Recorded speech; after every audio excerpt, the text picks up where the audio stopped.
Okay, so to begin modeling any part or shape, you really need to analyze the part itself, and what you're looking for is what profile best describes as much of the part as you can so that the remaining steps needed to finish off the modeling are simple and few. So for example, this first part, it is a flat plate. It has a single profile. So basically what you're going to do is you would model this outside shape in a sketch, and then thicken it or extrude it the thickness of the plate. And then what's left, of course, would be knocking out the holes and any other features. So that just is a straightforward way.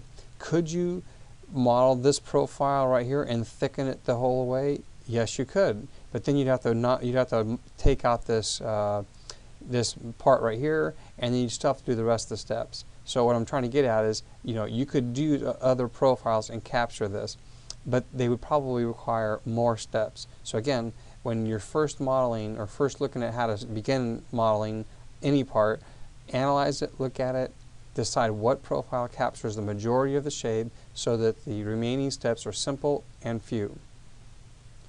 On this next part, you see that it's a flat, it steps up, and this steps back down, which means in this view it appears square. But in the edge view of it, you see that it's clearly a profile. And if you see this kind of or visualize this kind of a part, you really want to do this profile and then extrude it this thickness. So one base extrude captures 90% of this part. What's left, of course, are the four holes. So really easy. That's how you go about those two parts. If you look at this part, again, you can go about modeling this one a few different ways. However, I would propose to you that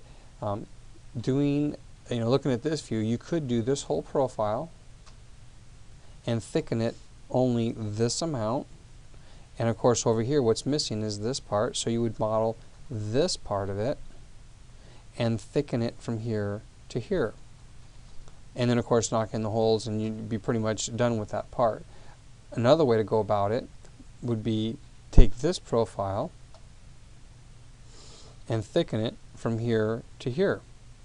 And then what would be left would be the radius is here, here, here, and here, and then this notch, and then the four holes.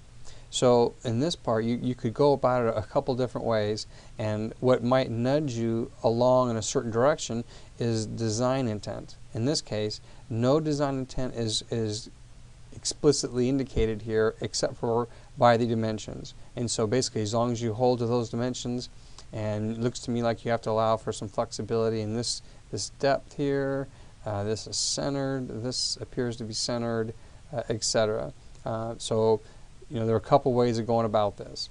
In this one, I think either the first way, which is this profile, thicken to this thickness, and then adding this and thicken it this dimension, and then finishing off with a radius here and then holes, is one way. Another good way is just profiling this whole piece right here and thickening it from here to here, and then adding that radius, that radius, that radius, radius, slot, and then the four holes. Either one of those would be fair game.